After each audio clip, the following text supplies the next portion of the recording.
Kemudian yang terakhir yang perlu saya sampaikan kepada antum, yaitu wajib mengerjakan sholat ini sesuai dengan contoh Rasulullah. Poin yang ke-16. Wajib mengerjakan sholat sesuai dengan contoh Rasulullah SAW. Bapak Nabi bersabda SAW, "Sallu kama ra'aitumuni usolli." Sholatlah kalian sebagaimana kalian melihat aku sholat. Jadi sholat harus sesuai dengan contoh Nabi SAW. Belajar, beli buku sifat sholat Nabi. Syekh Albani, saya juga ada menulis tentang sifat sholat Nabi dan fawaidnya. Sifat sholat Nabi dan juga faedah-faedahnya. Antum baca, antum belajar, sehari antum belajar atau 2 hari tentang sholat, itu bermanfaat seumur hidup. Kalau kita lihat banyak kaum muslimin, termasuk juga para da'inya, dan sebagian juga dari ulamanya, itu sholat apa yang dia tahu dulu waktu dia masih kecil. Masih kecil dia sholat seperti itu, sampai dia dewasa, sampai jadi ustadz ya seperti itu sholatnya nggak berubah. Mesti kan dia belajar, semakin hari semakin apa? Semakin baik. Kan kita minta setiap kita selesai sholat atau di akhir sholat, kita minta kepada Allah agar kita memperbaiki ibadah kita kepada Allah. Kita minta tolong kepada Allah apa? Allahumma inni ala dzikrika wa syukrika wa husni ibadatik. Ya Allah, tolonglah aku untuk selalu apa? Ingat kepadamu ya Allah, bersyukur kepadamu dan memperbaiki ibadah kepadamu. Ibadah kita semakin hari semakin baik mestinya. Bukan tambah rusak. Tambah baik ibadah kita kepada Allah semakin hari. Jadi kita wajib mengikuti contoh Rasulullah dari mulai takbir sampai salam. Kalau kita kerjakan sesuai dengan contoh Rasulullah, kita kerjakan sholat pada waktunya. Kemudian kita kerjakan sholat ini sesuai dengan contoh Rasulullah. Kita kerjakan sholat ini dengan khusyuk dan tumanina. Kita kerjakan dengan berjamaah. Saya ulangi lagi. Tolong antum dengarkan. Dengarkan. Kalau kita mengerjakan sholat ini, ya sesuai dengan contoh Rasulullah SAW. Kita kerjakan sholat pada waktunya. Kita kerjakan sholat dengan khusyuk dan tumanina. Kita kerjakan sholat dengan berjamaah. Maka kita akan mendapatkan kesejukan, kenikmatan. Dan kita akan mendapatkan pahala dan ganjaran yang besar. Kemudian juga sholat kita akan mencegah kita dari perbuatan apa? Keji dan mungkar. Sebagaimana Allah berfirman, antum lihat penjelasan tentang ayat ini dalam surah Al-Ankabut ayat 45 dan di halaman 107. Allah berfirman, "Utlu ma uhi ilaika minal kitabi wa aqimis shalah. Inna sholata tanha 'anil fahsya'i wal munkar wa la dzikrullahi akbar wallahu ya'lamu ma tasna'un." Bacalah Al-Quran yang telah diwahyukan kepadamu Muhammad dan dirikanlah salat. Sesungguhnya salat mencegah perbuatan yang keji dan mungkar. Dan ketahuilah mengingat Allah adalah lebih besar keutamaannya dari ibadah yang lain. Dan Allah mengetahui apa yang kamu kerjakan. Tolong perhatikan semuanya. Yang ikhwan dan akhwat semuanya perhatikan. Antum lihat di halaman 108. Perhatikan. Al-Hafidz Ibnu Katsir berkata tentang tafsir ayat ini. Maksudnya salat itu mencakup 2 hal.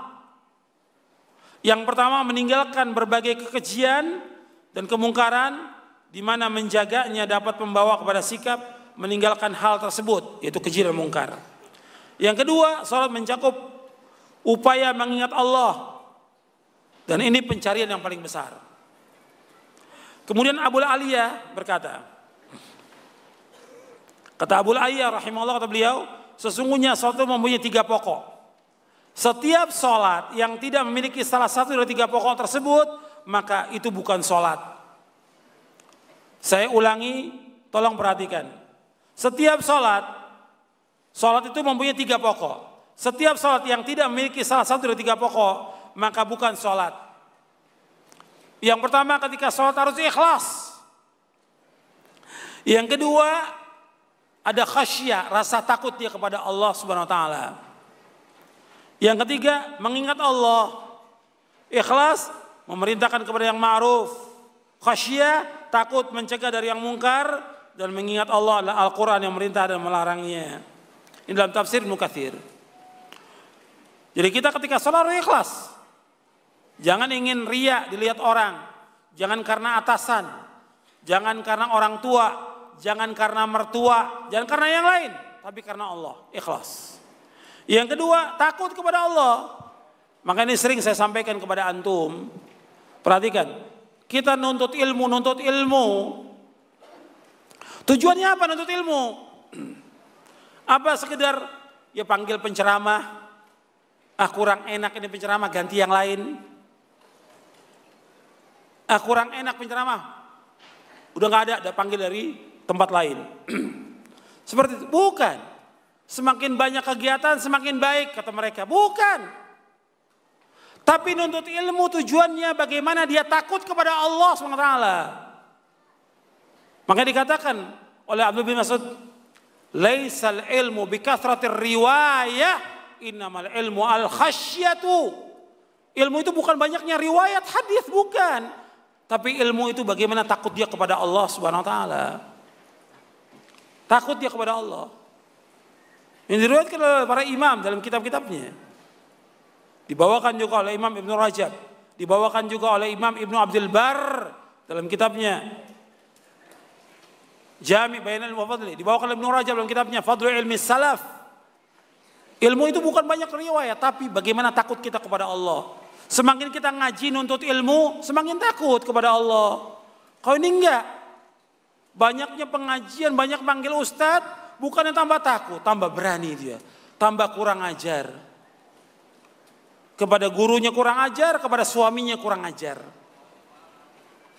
Adabnya juga tidak ada. Kemudian dalam pengajiannya, selesai pengajian, ghibah, membicarakan aib orang. Bukan hanya itu, bukan aib orang lagi, ustadznya dimakan oleh dia. Ustadznya dimakan oleh dia. Diceritakan, oh ustadz tuh gak enak. Wah macam-macam dah ustadznya. Habis, dari mulai dia selesai pengajian sampai rumahnya habis tuh ustadz semuanya, bersih. Diceritakan sama dia. Ini gak punya rasa takut kepada Allah SWT dan gak punya adab. Mestinya semakin dia nuntut tambah takut dia kepada Allah. Ini dosa besar. Hati-hati dia. Mestinya seperti itu. Dan masih banyak yang seperti itu. Gak takut kepada Allah. Mestinya tambah takut dia. Semuanya. Tambah takut dia kepada Allah dalam dia beribadah kepada Allah tambah baik. Dalam dia bermuamalah tambah baik. Utang piutang dia bayar. Takut dia kepada Allah. Takut kepada Allah. Jadi begitu. Perhatikan ini. Yang ketiga di sini sebutkan yaitu mengingat Allah.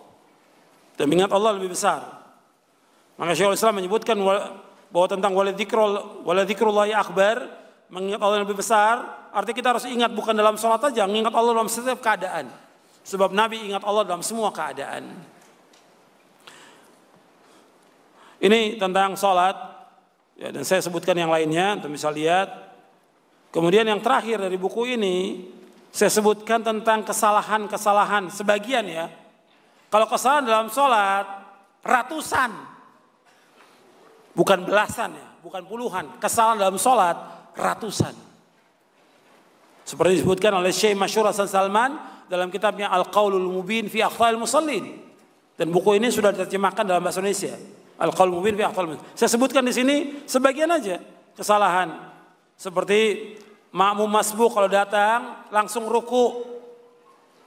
Imamnya ruku ikut ruku. Tunggu. Masuk imam ruku, berdiri dulu, takbir. Takbir dulu, Allahu Akbar. Setakbir baru ruku, Allahu Akbar. Takbir dulu, dalam kondisi berdiri, baru setelah itu takbir untuk ruku. Kemudian setelah itu banyak bergerak, ini juga kesalahan. Banyak orang bergerak dalam sholat. Ya. Dan kita nggak bisa ngikuti orang-orang, kadang-kadang orang pulang haji. Di Arab saya lihat banyak orang bergerak, bukan ukuran. Contoh kita orang Arab atau Nabi? Nabi SAW yang jadi contoh. Ada orang yang sholat sambil main jenggot. Ada yang pakai muter jam. Banyak bergerak. Itu enggak jadi contoh. Contoh kita Rasulullah SAW. Uskunu fis shalah. Tenang dalam sholat. Tenang dalam sholat. Kemudian juga tidak meluruskan saf. Kemudian juga mendirikan sholat jamaah yang kedua. Ini juga kesalahan. Ya. Kemudian juga mendahului imam. Ini sering banyak orang-orang mendahului imam. Kemudian juga terburu-buru untuk mendapatkan ruku. Ini juga nggak boleh sampai lari-lari. Sudah qomat lari-lari nggak boleh. Kalau sudah qomat jalan biasa, nggak boleh lari. Ya tenang, jalan menuju sholat itu. Kemudian sholat tanpa sutroh.